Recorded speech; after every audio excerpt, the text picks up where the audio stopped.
Les dirigeants de 7 pays condamnent le vaste projet de colonisation E1 d'Israël en Cisjordanie et exhortent l'État hébreu à mettre fin à son expansion dans ce territoire palestinien occupé. Une réaction au lancement par les autorités israéliennes d'un appel d'offres portant sur la construction de 1200 logements dans la région. Parmi les signataires figurent 4 pays de l'Union européenne, la France, l'Allemagne, l'Italie et les Pays-Bas. Le Royaume-Uni, la Norvège et le Canada sont également à l'origine de cet appel. Approuvé par Israël l'année dernière, le projet E1 prévoit la construction d'environ 3400 logements sur des terres situées entre Jérusalem et la colonie israélienne de Malé-Adoumin. Sa réalisation accentuerait encore la séparation entre Jérusalem-Est, occupée et annexée par Israël, et le reste de la Cisjordanie. Le secrétaire général de l'ONU, Antonio Guterres, a lui aussi condamné ce projet qu'il a qualifié de menace existentielle pour la création d'un État palestinien. Les dossiers de candidature à l'appel d'offres doivent être déposés d'ici au 19 octobre, soit un peu plus d'une semaine avant les élections législatives israéliennes prévues le 27 octobre. Selon le Premier ministre ukrainien Sergueï Koretsky, l'attaque russe sur Kiev a duré 9 heures. Le président Volodymyr Zelensky y voit une attaque massive préparée de longue date avec des missiles balistiques, des missiles de croisière et des drones pour provoquer le plus de dégâts possible aux infrastructures civiles. Selon les derniers bilans, les frappes ont tué au moins 15 personnes à Kiev et une autre dans la région de la capitale ukrainienne. Les bombardements ont notamment touché à Kiev un hôpital pédiatrique et une école. Le ministère russe de la Défense assure de son côté avoir visé des entreprises de l'industrie militaire, un centre de transport et des entrepôts. Le président ukrainien dénonce une escalade et regrette que le monde ne réagisse pas toujours de manière adéquate à ces attaques. L'Ukraine manque de moyens pour intercepter les missiles balistiques russes. Donald Trump avait annoncé son intention d'autoriser l'Ukraine à produire localement des missiles patriotes, mais le président américain dit désormais qu'il n'en est pas sûr. Le gouvernement espagnol ouvre des centres d'accueil pour les migrants encore à Ceuta. Fin juillet, environ 70 000 de ces migrants avaient illégalement franchi la frontière de l'enclave espagnole en l'espace de 48 heures. La plupart ont rebroussé chemin, mais un peu moins de 2000 sont restés. Les candidats à l'exil ont passé les 3 dernières semaines à dormir dans la rue ou sur la plage. De leur côté, les habitants de Ceuta se plaignent de problèmes d'insécurité et d'hygiène. L'Espagne ouvre 2 centres d'accueil. Selon le ministère espagnol des Migrations, il s'agit de structures temporaires qui doivent être progressivement agrandies. L'ouverture de ces centres intervient au moment où l'avenir de ces migrants suscite une bataille politique en Espagne. Le gouvernement entend transférer 500 jeunes filles vers l'Espagne continentale alors que le Parti populaire et l'extrême droite refusent d'accueillir les mineurs isolés.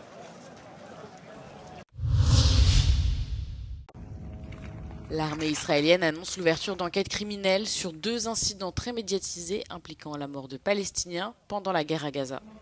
Le premier concerne la mort par balle de Hind Rajab, âgé de 5 ans. Le second porte sur la mort de 15 ambulanciers palestiniens. Hind Rajab a été tué en février 2024 lorsque les troupes israéliennes ont ouvert le feu sur un véhicule dans lequel elle se trouvait avec 6 membres de sa famille alors qu'il tentait de fuir le centre de la ville de Gaza. Hind avait dans un premier temps survécu à l'attaque qui avait coûté la vie à toute sa famille. Elle était restée en ligne avec le Croissant Rouge palestinien qui demandait l'autorisation à Israël de venir la secourir jusqu'à ce que des coups de feu et des cris se fassent entendre. Environ 2 semaines plus tard, les corps de Hind, des membres de sa famille et des 2 secouristes dépêchés sur place ont été retrouvés.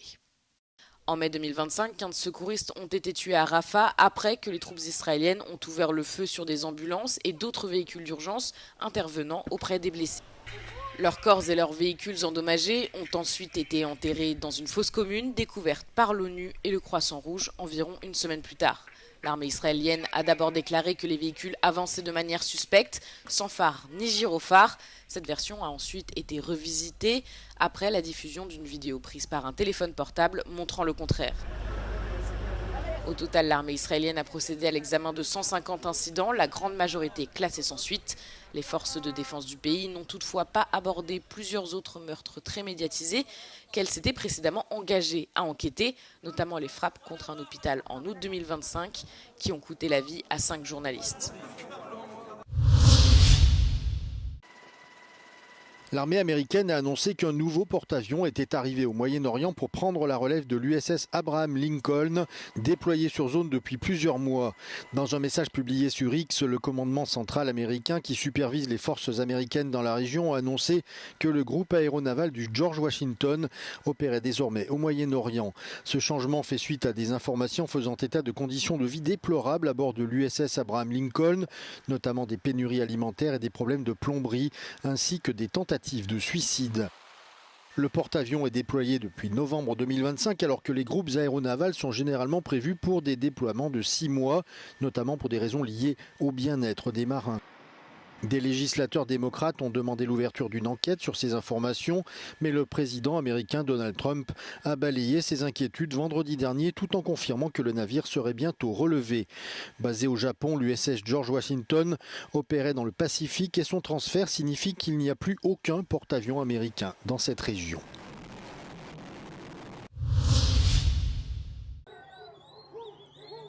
Partis jeudi de Tapachula dans le sud du Mexique, ils sont plus de 600 hommes et femmes à marcher vers la capitale. Cette nouvelle caravane, baptisée Rêves sans frontières, rassemble des personnes au profil divers, y compris celles qui ont récemment été expulsées des États-Unis par l'administration de Donald Trump. He estado en Estados Unidos y yo fui deportado.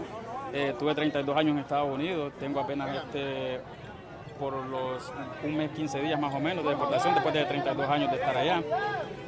Y me uní aquí con los compañeros pues a buscar un mejor futuro. Certains des participants à cette caravane, venus d'Amérique centrale et d'Amérique du Sud, souhaitent rester au Mexique et y trouver du travail, mais beaucoup espèrent poursuivre leur route vers les États-Unis, malgré le durcissement de la politique d'immigration américaine depuis le retour au pouvoir de Donald Trump. Depuis fin 2024, des dizaines de caravanes ont quitté la frontière sud du Mexique. Située à la frontière avec le Guatemala, la ville de Tapachula est la principale porte d'entrée pour les migrants souhaitant se rendre aux États-Unis.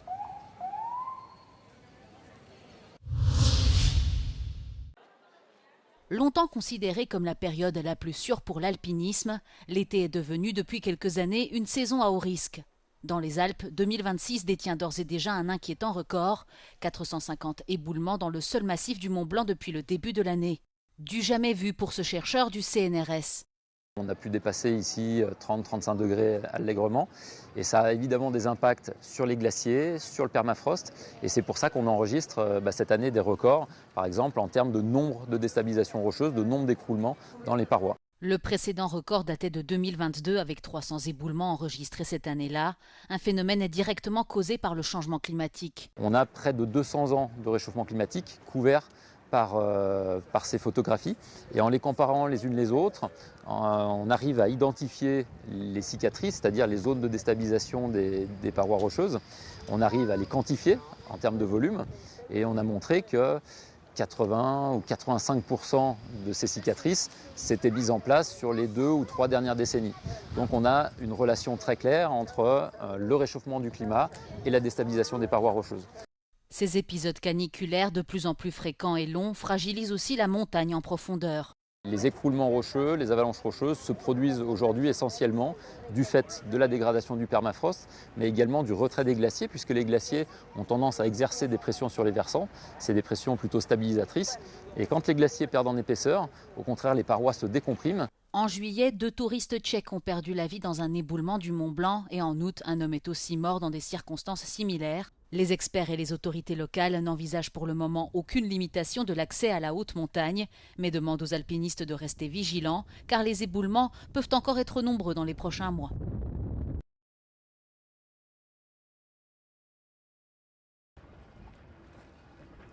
Ithaque, l'île qu'Ulysse retrouva après 20 ans d'absence et cette année plus que jamais sur la carte des destinations touristiques.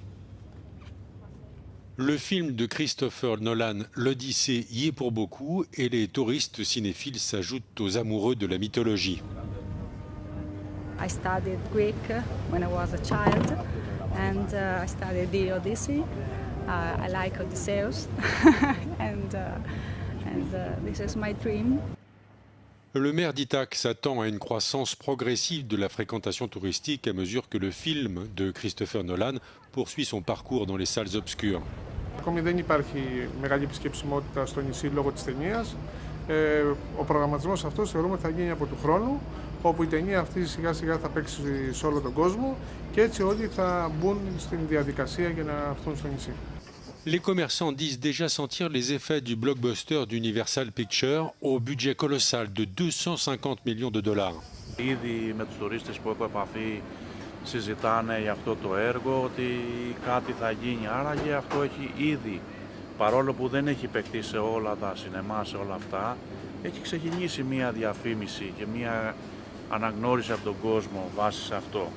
La partie orientale de la Grèce accueille l'immense majorité des touristes. Côté occidental, Homer et Ulysse attirent les voyageurs depuis toujours. Έρχονται διότι γνωρίζουν για τον θρύλο του Οδυσσέα και του Ομήρου που έγραψε την Οδύσσεια και νομίζω ότι και αυτό περισσότερο, αλλά είναι και ένα πολύ όμορφο νησάκι. L'exposition Lumière sur l'Ithaque homérique présente les liens entre l'Ithaque d'aujourd'hui et la patrie d'Ulysse. I think it's a good way to get more people interested in Homer and in mythology in general, but it's definitely not accurate to the original text. Από του χρόνου θα γίνει μια εντυπωσιακή αύξηση που μπορούμε να πούμε ότι θα είναι και τους μήνες που συνήθως είναι νεκροί.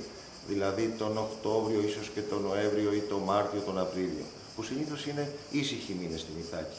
Και πάλι θα καταλήξω ότι πίσω από αυτά είναι η ταινία του Νόλαν σε πρώτη φάση, αλλά πίσω από την ταινία του Νόλαν είναι ο Όμηρος.